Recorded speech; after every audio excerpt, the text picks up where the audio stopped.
J'étais persuadée que je voulais un son électronique. Je voulais m'adresser à Sébastien parce que j'adorais ce qu'il faisait.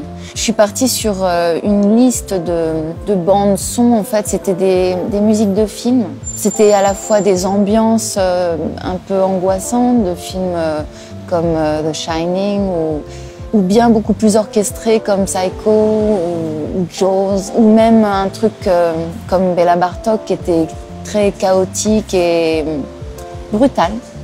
Et donc ça, c'était quand même une idée très articulée au départ. Et Sébastien m'a envoyé des maquettes parce que je pense que ça lui parlait. Et c'était exactement ce que je voulais. Les maquettes m'ont vraiment convaincue. Et après, ma sœur Kate est morte et j'ai été, on peut s'y attendre, juste obsédée par ça, par ce choc, ça m'a arrêtée évidemment dans le processus de cet album, mais à partir d'un moment et assez rapidement, en fait, j'ai décidé de partir. Vraiment, c'était un échappatoire, donc je suis partie à New York. Et à New York, ça a pris un nouveau tournant. J'ai voulu parler que d'elle, ou de mon rapport, ou de mon manque, ou de ce que je ressentais. Je faisais très égoïstement, en fait, en me laissant porter par les musiques et en me disant c'est ça que je veux dire à ce moment-là. Voilà, il n'y a que ça qui me conditionne et j'ai pas eu peur d'être trop personnelle.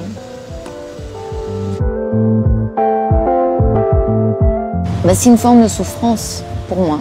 Oui, je ne pourrais pas vraiment expliquer pourquoi, mais parce que ça coûte, il y a quelque chose de trop. C'est trop. C'est vrai que la mort des gens, le manque me met dans un amour absolu. J'ai perdu d'autres gens, d'autres personnes dans ma vie. Mais c'est vrai que mon père et ma sœur sont les deux personnes avec lesquelles j'ai pas su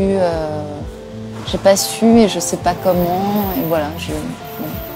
Avec ma sœur, il y a une chose particulière qui est, je suis obligée de comparer leur mort, alors que c'est quand même étrange, mais mon père, quand il est mort, tout le monde parlait de lui.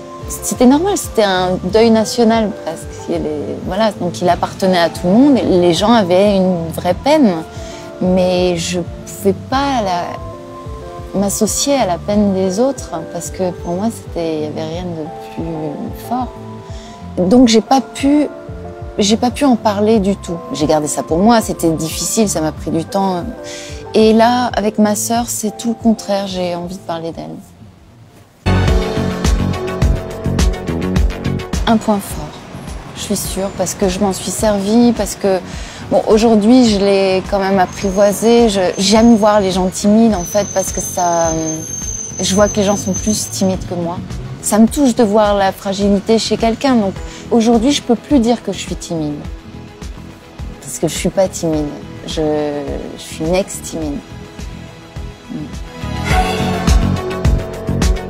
C'est d'assumer la timidité, en fait. C'est de plus en avoir honte. Je crois que pendant des années, je regardais mes pieds, je pouvais pas regarder les gens droit dans les yeux. J'étais mal à l'aise, tout le temps mal à l'aise. Alors qu'aujourd'hui, ça m'amuse d'être mal à l'aise.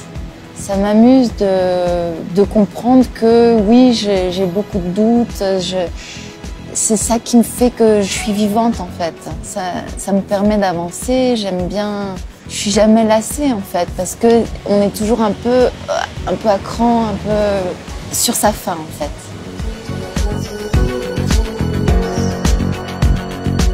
En fait, j'avais aussi une vie intérieure, mais une vie donc, que j'articulais, un dialogue concret avec quelqu'un que j'avais imaginé. Donc c'était pas un objet. Mais après, j'avais beaucoup de mal à me séparer d'objets qui pour moi étaient vivants. Donc une pile, une batterie d'appareil, je pouvais pas l'acheter. J'avais peur d'abandonner les choses. Bon, c'est comme ça.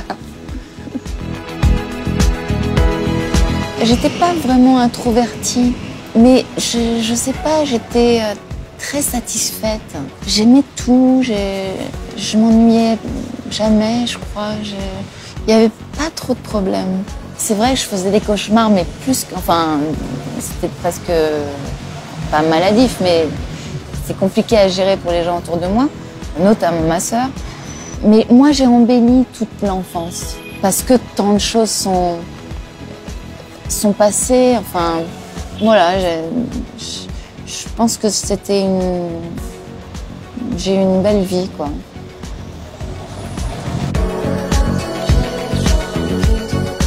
Oui, mais je me souviens pas de son nom. Je le vois, mais j'étais très petite. J'ai une photo donc de classe et on a 4-5 ans. Il m'avait offert un sac en cuir qui sentait très mauvais. Ça sentait le cuir. Mais j'étais tellement amoureuse. Qu'est-ce que j'aimerais le revoir, ce serait très drôle, mais bon, voilà, je connais même pas son prénom. Réellement, non. Une attirance, mais un coup de foudre amoureux qui dure, non. Après, que ce soit une alchimie qui prenne tout de suite, oui, mais c'est pas, pour moi, c'est pas un coup de foudre. Peut-être que ça, si, peut-être que ça existe pour des autres, mais ça me paraît très étrange. Pour moi, c'est un amour inconditionnel. Donc, je voulais écrire un texte sur lui, je voulais parler de lui, mais de la manière peut-être la plus crue possible, parce que c'était pour moi une manière d'être pudique, de montrer un amour de manière pudique. Je suis beaucoup plus sentimentale dans le refrain et c'est en anglais. Et c'est plus facile pour moi d'être sentimentale avec l'anglais, de tenter de faire sonner des refrains grâce à l'anglais. Le français, c'est pour moi une langue très honnête, avec des images franches, et je peux pas trop me cacher. Voilà, j'avais besoin de parler de ce moment de la mort, de choses qui m'ont quand même traumatisée. C'est un vrai amour éternel, ouais. Mais trop, vraiment trop. C'est juste que ça me dépasse, en fait. Mais c'était quelqu'un de très à part, franchement à part. Je sais pas, enfin, ça paraît très idiot de dire ça comme ça, mais c'est pas pour rien.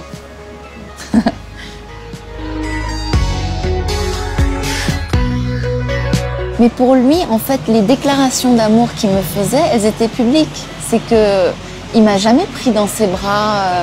C'était pas du tout ça. D'abord, il m'embrassait sur la bouche, mais parce que c'était des baisers à la russe. Il y avait un côté tout à fait normal. Bien sûr qu'il a joué avec le côté incestueux quand on a chanté les Lemon Incest, mais c'était très clair dans ses paroles quand il disait que l'amour qu'on ferait jamais ensemble, etc. Moi, je savais très bien de quoi il parlait. Donc il y avait une espèce de... C'était très facile pour lui de faire des déclarations d'amour au travers des médias.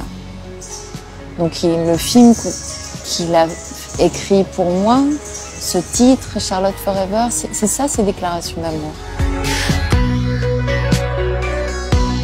Oui, ça me fait vraiment peur, j'aime pas. Je sais pas apprivoiser le temps et je sais pas réellement en profiter, enfin, de manière apaisée.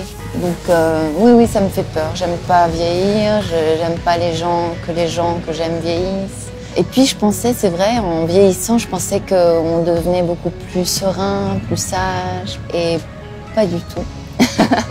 Pas du tout. Ouais. Vraiment, vraiment être avec Yvan et mes enfants. Tous les 5. C'est... Ouais.